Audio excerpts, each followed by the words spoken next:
Hæ, góða kvöldið. Ég vona að þið heyrið í mér. Ég sé ekki alveg, þetta er svolítið skrítið að vera svona að tala fyrir framan tölvuna. En ég sem sagt mig langar að bjóða ykkur velkomin á þennan fyrirlestur bólur sem ég ætla að halda í boði Lyfju. Og við ætlum sérst að fjalla þennan bólusjúkdóm eða akne eins og þetta kallast oft í daglegu tali. Og ég ætla að fara aðeins inn á svona hverjir eru helst í áhættu fyrir að fá bólusjúkdóm, hvernig sjúkdómar myndast og hvernig hægt að meðhöndla bólur. Og svona aðalega kannski ætla ég svolítið að fjalla hvað hægt að gera sjálfur heima áður að leita til læknis. Og ég ætla að reyna að hafa þetta bara ekki of þungt og vonandi ekki of leiðilegt. En eins og ég sagði þá er náttúrulega pínu skrítið að sitja einn í herbergi og tala fyrir sjálfan sig. En ég vona að þið bara hafið gagn og gaman af þessu og þið getið að sjálfsögðu sent inn spurningar og við reynum að svara þeim bæði jafnóðum og svo líka bara eftir fyrirlesturinn. Og svo erum við náttúrulega með á húðlæknastöðinni erum við með Instagram og Facebook sem líka hægt að kíkja á fullt af upplýsingum þar. En kannski áður en ég byrja á þessu öllu saman þá ætla ég svona þess að kynna sjálfa mig og ég heiti sem sagt Arna Björk Kristinsdóttir. Og ég sérfræðingur í húð- og kynnsjúkdómum og ég á húðlæknastöðinni á Smáratorgi í Kópavogi, sit þar núna. Og þar ég búin að vera í tæp 3 ár.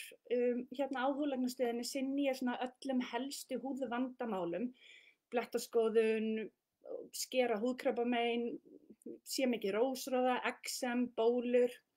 Ég lærði sérgreinina mína við Háskólasjúkrahúsið í Uppsala í Svíþjóð og starfaði þar sem sérfræðingur eftir að lauk sérnáminu mínu. Síðan eftir það þá var ég vann sem húðlæknir á einkastofu í Stokkhólmi og þar fékk ég mjög góða reynslu. En síðan kom ég heim fyrir 3 árum og er búin að vera á húðlæknastöðinni síðan þá. En svona eitt af því algengasta sem að ég sé í mínum daglegu störfum á húðlæknastöðinni, það eru bóluvandamál eða akne. Og þetta er í rauninni kannski bara ein algengasta komuaðstaða hjá fólki og fólki á öllum aldri í rauninni og bólur eru eitthvað sem við flest eigum við einhvern tímann á lífsleiðinni og rannsóknir hafa sýnt að 80–90% af unglingum fá bólur. Ekki eins margir fullorðnir en þetta er þó alls ekki óalgengt hjá fullorðnum. Við tölum oft fullorðinsbólur eða adult akne hjá einstaklingum sem komnir svona yfir 25 ára aldur. Það geta allir fengið bólur, óháð kyni, en rannsóknir sýna að hjá unglingum þá fá strákar oft meiri bólur og svona kannski verri tilfelli. En á fullorðinsaldri þá eru bólur algengar hjá konum og ég kem nú kannski inn á það á eftir hver ástæðan fyrir þessu. En þá er svona kannski spurningin hvað er akne? Ég ætla að laga mig til hérna.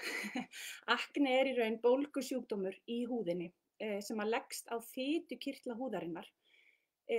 Og þar sem þessi sjúkdómur leggst á fitukirtla húðarinnar þá er hann algengastur þar sem að við höfum mikið af fitukirtlum í húðinni og það er á andliti, baki og bringu.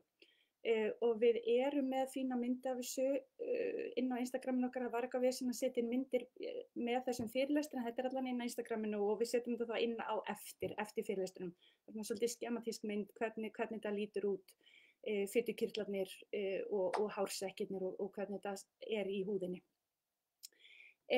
Og svo er náttúrulega stóra spurningin, af hverju fær maður bólur og af hverju verða sumir mjög slæmir en aðrir virðast bara fá eina bólu og virðast vera bara með nánast fullkomna húð. Orsakirnar fyrir akne er í rauninni margþættar og ég segi oft við þá sem koma til mín að þetta er svona svolítið eins og kannski bland í poka af ýmsum ástæðum sem að valda þessum sjúkdóm. Ein helsta ástæðan er í rauninni erfðir, eitthvað sem við erfum frá mömmu og pappa og ömmu og afa og eins og staðan er í dag þá getum við náttúrulega lítið breytt erfðamengin okkar. Hormónar spila einnig mikið inn í bólumyndun og þá er þetta aðalega svona hópur af hormónum sem kallast í einu lagi andrógen og þekktasta andrógenhormónið er testósterón.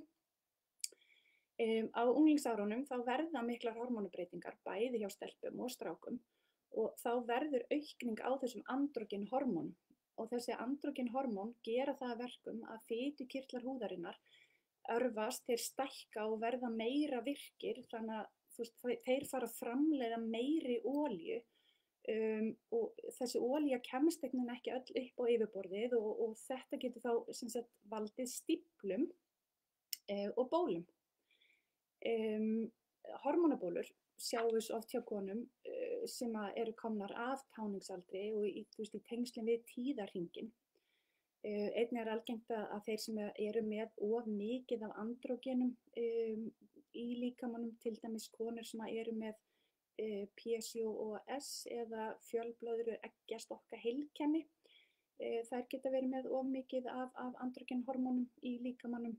Líka náttúrulega þeir sem eru að nota svona stera, anabolíska stera, þá er allt of mikið af hormónum, þannig að það getur leitt til bólumyndunar. Síðan er það umhverfisþættir sem að geta líka haft áhrif á bólumyndun. Þessir umhverfisþættir geta verið alls konar, stress sem að algjörlega getur ýtt undir bólur og gert bólur verri. Rangar húðvörur, ef maður er að nota krem sem að henta ekki, ef maður er að nota of olíukenndar vörur, ef maður er að nota farða og slíkt sem að er með mikilli olíu og ef maður kannski þrífur ekki farða nægilega vel af sér eftir daginn þá erum við svona að ýta undir stíflur og bólumyndun. Einnig höfum við séð aukningu á bólum núna í COVID ástandinu bara eftir grímunotkunina. Það hefur geta verið að valda bólum hjá fólki. Svo eru líka lyf sem að geta valdið bólum, til dæmis sterar, fólk sem er á sterameðferðum. Og svo er það spurning sem að nánast allir sem að koma til mín á stofuna spyrja mig hvað með mataræði? Hvað má ég borða, hvað má ég ekki borða, hversu mikið spila mataræðið inn í? Og það er búið að gera með margar vísindalegar rannsóknir á tengslum mataræðis og við bólusjúkdóminn. Þessar rannsóknir hafa ekki sýnt fram á mikil tengsl. Það sem einna helst hefur verið sýnt fram á eru mjólkurvörur og það aðalega svona fitusnauðar mjólkurvörur, undaninn á slíkt. Vörur, fæða sem að hækkar sykurstöðulinn, mikill sykur, það getur ýtt undir bólgur í húðinni eða í líkamanum og húðinni og eins og ég sagði þá eru bólusjúkdómar, bólgusjúkdómar í húðinni þannig að það getur spilað inn í líka en kannski ekki að hugsa of mikið mataræðið, auðvitað bara mikilvægt fyrir alla að borða hollan og góðan mat, mikið af grænmeti, ávöxtum, drekka vatn. Það er náttúrulega sjálfsögðu ekki gott fyrir neinn að borða fullt af nammi og drekka kók allan daginn, alla daga. En fara bara í þetta innan skynsamlegra marka. Reykingar, áfengi hafa sjálfsögðu ekki góð áhrif á húðina, hafa svo sem kannski ekki góð áhrif á neitt bara yfir höfuð. Þannig að þetta eru svona kannski helstu ástæðurnar og eins og ég sagði þá er þetta, það er ekkert einhver ein ástæða, þetta er bara bland af ýmsum ástæðum, þetta er bara, mikið sem að púslast saman og veldur bólum, en erfðirnar kannski svona það sem er aðalega. En hvernig verða bólurnar til? Og eins og ég sagði, þá er þetta bólgusjúkdómar í húðinni og það er í rauninni 4 meginþættir sem að búa til bólurnar. Það þarf til að bólurnar myndist, það er olía, það er stíflur, það er bakteríur og svo bólgur. Það er sem sagt of mikil olíuframleiðsla í olíukirtlunum og það orsakast af hormónum eins og ég ræddi áðan. Síðan sem sagt stíflast kirtillinn af olíunni og dauðum húðfrumum sem eru þarna fyrir. Síðan koma bakteríur, við erum öll með þessar bakteríur á húðinni og þessar bakteríur, þessar bólumyndandi bakteríur nefnast Cutibacterium acnes Þær þrífast á olíu, þannig að of mikil olía í húðinni gróðrarstía fyrir þessar bakteríur. Bakteríurnar setjast á kirtlana og sýkjast kirtlana. Það veldur meiri bólgum og stíflum þannig að við í rauninni lendum í svolítlum vítahring með þetta. Og þar aftur ágætt að kíkja á þessa mynd sem við ætlum að setja inn núna eftir hvernig það lítur út í húðinni. Svo þið geti áttað ykkur aðeins betur á því. Bólurnar geta verið ýmiss konar. Fílapenslar algengir, þeir geta verið lokaðir og þá eru þeir svona eins og litlir hvítir nabbar á húðinni, kallast whiteheads á ensku. Og svo eru til þessir opnu fílapenslar sem við þekkjum, þeir eru svartir á litin, kallast blackheads. Og þá er það þannig að þá er það fita sem situr í kirtlunum sem oxast af súrefni í andrúmsloftinu og gerir það verkum að fitan verður dökk eða svona svört á litin. Það er semst ekki óhreinindi eins og margir telja. Og síðan höfum við þessar rauðu bólgubólur og einnig hvítar graftabólur. Djúp kýli, þá erum við komin í bólur og bólgur djúpt í húðinni. Þetta eru oft bólur sem er orðið aðeins erfiðar að meðhöndla og þarfnast nánast alltaf læknisfræðilegrar meðferðar. Þetta eru svona helstu gerðir af bólum. Svo eru að sjálfsögðu til aðra gerðir en við sjáum þær mun sjaldnar. Og ég held einmitt að við eigum líka ágætis mynd af þessum svo að þið sjáu svona hvað ég er að tala um. Oftast er þetta svona svolítið blönduð mynd að fólk er með fílapensla og graftabólur og þessar rauðu bólgubólur. Þetta er svona sjaldan að það sé bara einhver ein tegund. Hjá táningum eða krökkum þá erum við oftast að sjá fílapensla á T-svæðinu, semst á enninu og nefinu og niður á höku. Og þetta er svona oftast kannski byrjunin á þessu og síðan getur þetta farið að þróast yfir í meiri bólgubreytingar og þá kallast þetta oft inflammatory acne og þá geta breytingarnar farið að fara yfir á kinnarnar. Og kannski bara mikilvægt og sérstaklega þegar það eru krakkar sem eiga eldri systkini eða foreldra sem hafa fengið slemmarbólur, þá er mikilvægt að reyna að byrja snemma að meðhöndla þetta og kannski vera með lægri þröskuld til að leita til lækna áður en það fer að vinda upp úr sig og þá er oft orðið erfiðara að eiga við þetta.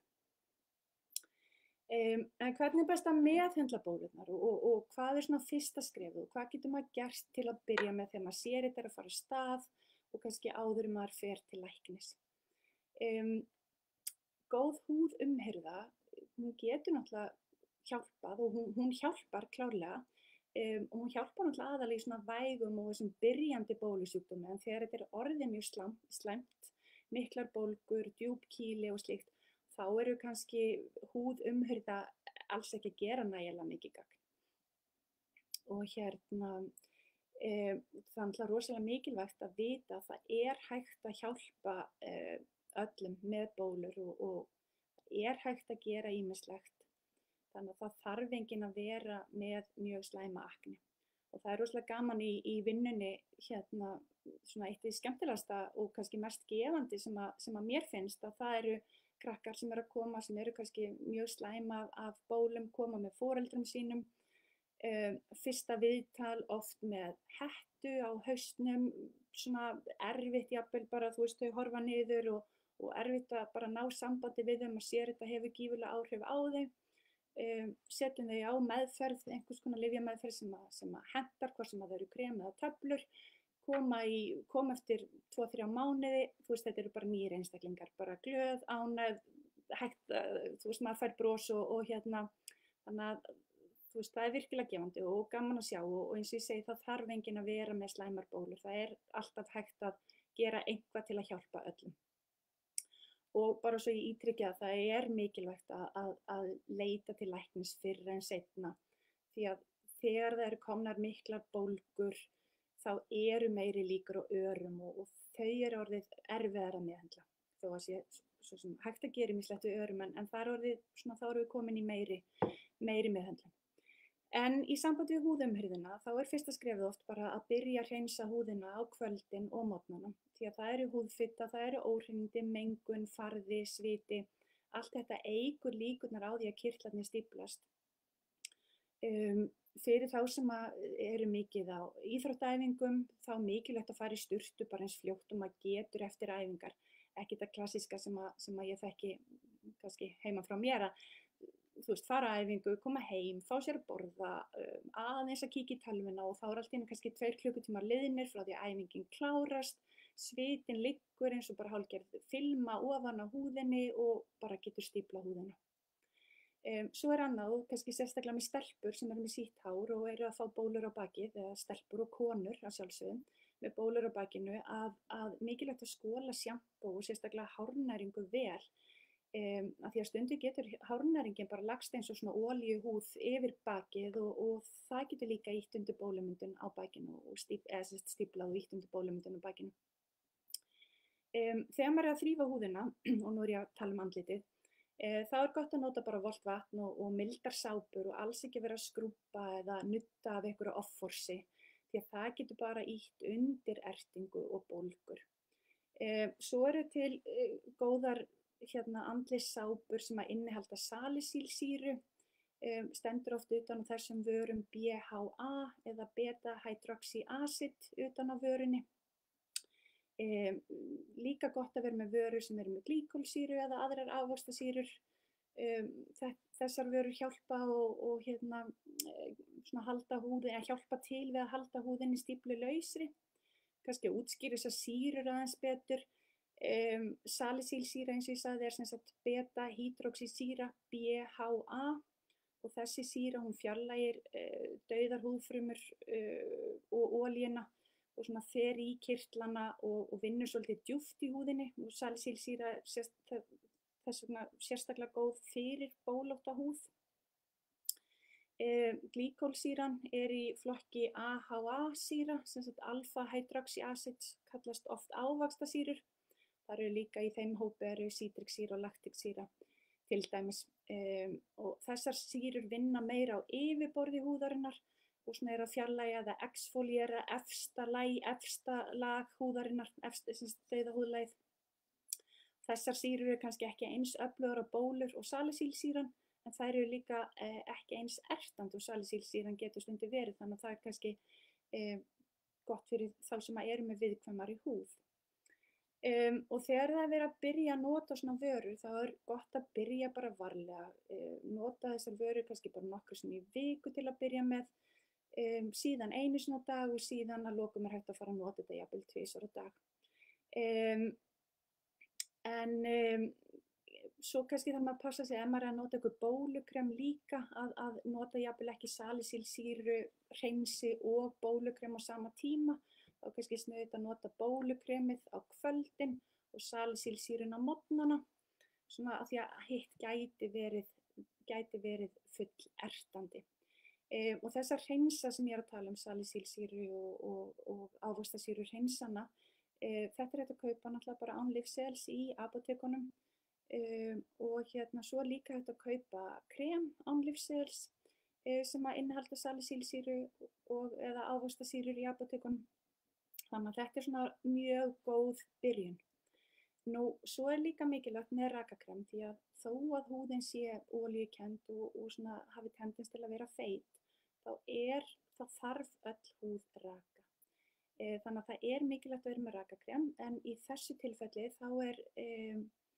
þá mikilvægt að vera með rakakrem sem að innihalda ekki olíu og þetta náttúrulega til í ýmsum gerðum ef að húðin mjög olíukennd þá kannski betra að fara yfir í meira svona gelkennd krem eða jafnvel serum og sérstaklega mikilvægt að nota rakakrem með bólumeðferð því að flest bólumeðferð gengur út á að þurrka húðina svolítið þannig að húðin verður ansi þurr þegar maður að meðhöndla bólur með kremum eða hreinsum eða hvorutveggja. Og svo þegar maður að nota þessar bóluvörur, hreinsana, kremin og slíkt, þá rosalega mikilvægt og sérstaklega núna þegar sumarið að koma, vonandi, þá rosalega mikilvægt að passa að nota sólarvörn því að þessar vörur, allar þessar bóluvörur, þær gera húðina mjög viðkvæma fyrir sólarljósi. Þannig að það ofsalega mikilvægt, það náttúrulega sjálfsögðu mikilvægt að nota sólarvörn alltaf en sérstaklega mikilvægt í þessu tilfelli. Og þá nauðsynlegt að kaupa sérstaka andlit sólarvörn sem þá oil-free eða non-comedogenic og þetta til líka í öllum apótekum. Því að mikið af þessum sólarvörnum náttúrulega ansi feitar og þessar sem við kaupum í stóru dunkunum og mökum á okkur öll. Það oft ansi mikil olía sem getur þá bara frekar stíflað og gert bólurnar meiri eða verri. Svo það klassíska spurningin. Við húðlæknarnir fáum rosalega oft spurninguna hvort það megi kreista bólur. Það eru sérstaklega mömmur oft sem að koma með börnin sín og mömmurnar eru alveg klæjar í puttana að kreista bólurnar. Við ráðleggjum fólki alltaf að láta bólurnar vera, ekki kroppa, kreista, klóra í bólur. Það í rauninni bara eykur líkur á sýkingum og það getur leitt til litabreytingu í húðinni, getur leitt til öramynduna jafnvel í vissum tilfellum. Við erum líka svolítið bara að ýta undir bólgur í húðinni þegar við erum að fikta í þessu. Og líka við bara að lengja líftímann. Bólan þetta verða bara bólgur og þá tekur þetta allt lengri tíma. Þannig að bara reyna eins og maður getur að láta þetta vera. Og svo það krem. Það náttúrulega til alls konar gerðir af bólukremum og oft fyrsta skrefið þegar fólk leita til læknis út af akne, þá oft fyrsta skrefið að setja fólk á bólukrem. En svo til krem sem líka hægt að kaupa bara án lyfseðils og við notum mjög mikið retinol. Þetta kannski þau krem sem eru mest notuð á bólur. Retinolin sem sagt A-vitaminsýru afleiður og þetta mjög áhrifaríkt á bólur. Retinolin hægt að fá í ýmsum styrkleikum og þessar daufari gerðir hægt að kaupa án lyfseðils. Og retinolin hafa bara verið til í áratugi og hafa lengi verið í rauninni bara svona uppáhaldskremin okkar húðlækna á bólur. Þau minnka olíumyndun í kirtlunum og láta fitukirtlana í rauninni hálfpartinn svolítið skreppa saman, þannig að olíumyndun verður ekki eins mikil.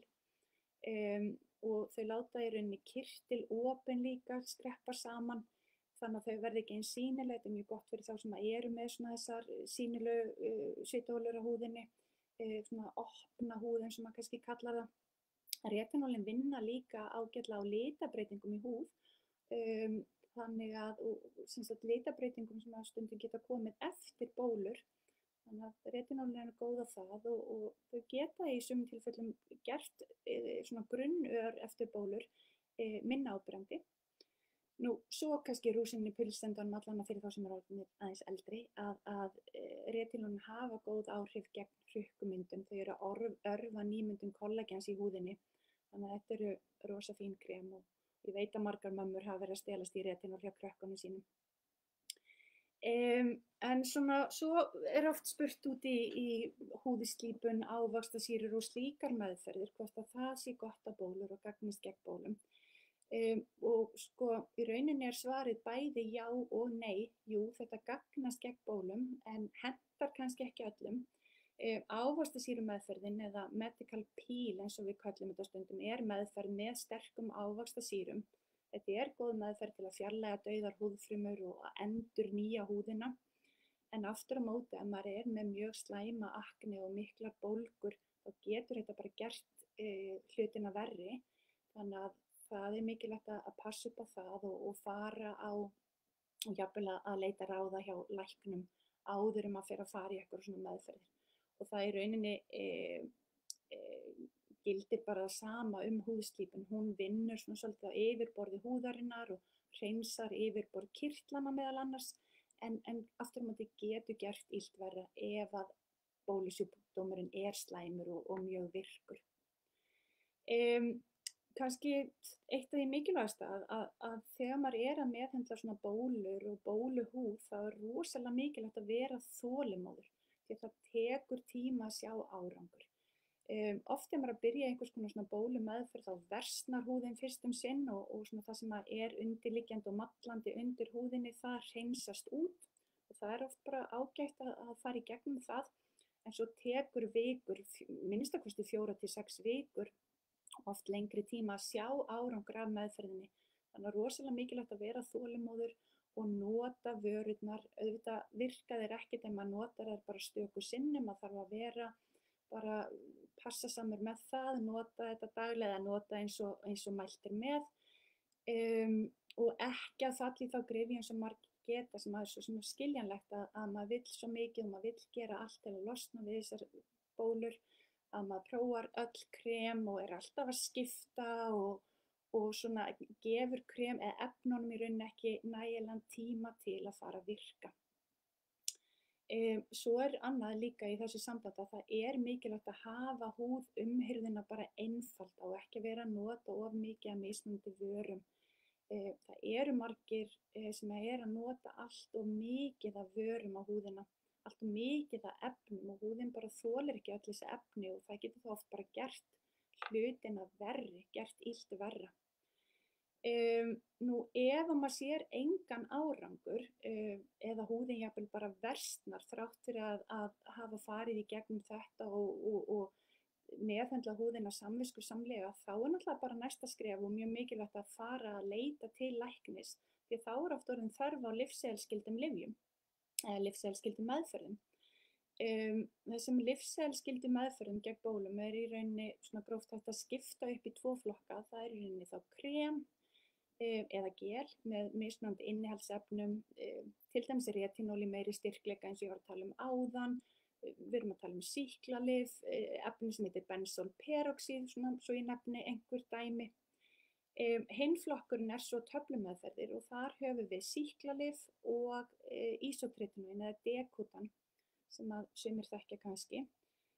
Og Decutan meðferðin klárlega áhrifaríkasta bólumeðferðin en hún gefin í erfiðustu tilfellum því hún löng og hún krefst mikils eftirlits. Þetta sterk lyf sem hafa áhrif á ýmis líffæri og slíkt í líkamanum. Þannig að þetta svona kannski síðasta skrefið.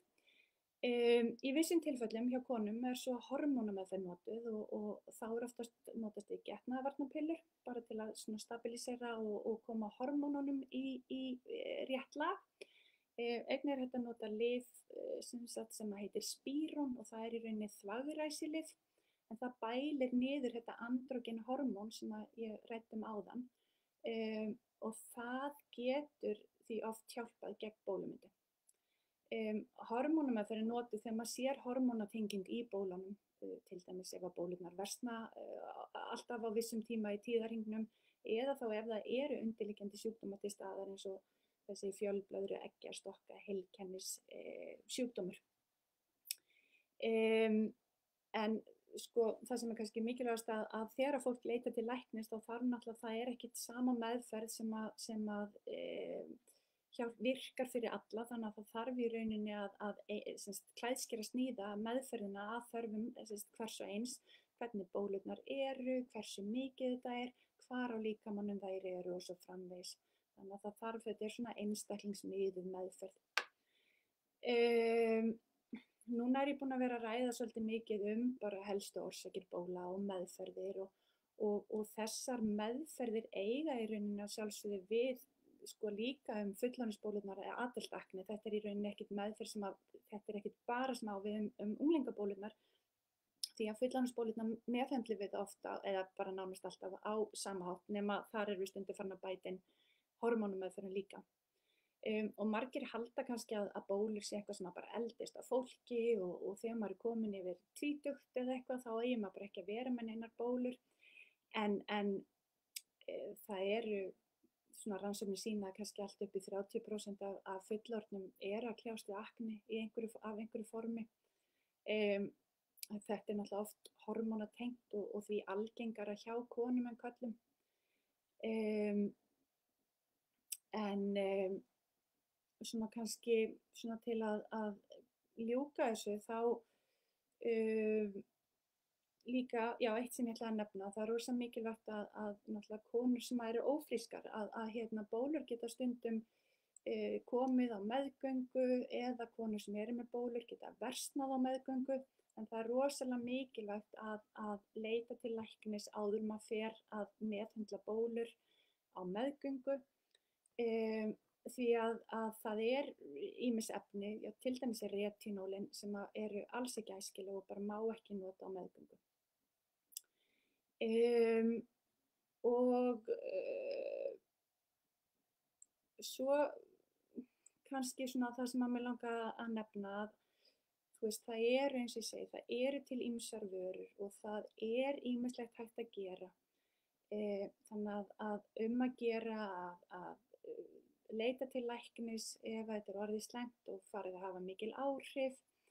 Við erum með góðar upplýsingar inn á Instagram síðun okkar og inn á heimasíðun okkar, Húðlæknastöðin. Við erum líka með Facebook síðu, við erum kannski ekki með mikið upplýsingum þar, en við erum með Facebook síðu þar sem við setjum oft inn upplýsingar. Podcastið okkar líka, Húðkastið sem er hægt að finna á svona helstum streymisveitum. Þar erum við með þætti bólur. Þannig að bara að gera að kíkja þetta og ef það er einhverjar spurningar þá ég vona að þið hafi verið að senda inn og við reynum að svara því eftir bestu getu. Og ég bara vona að þið hafið haft gagn og kannski eitthvað smá gaman að þessu. Og bara takk fyrir mig í kvöld. Takk, bless, bless.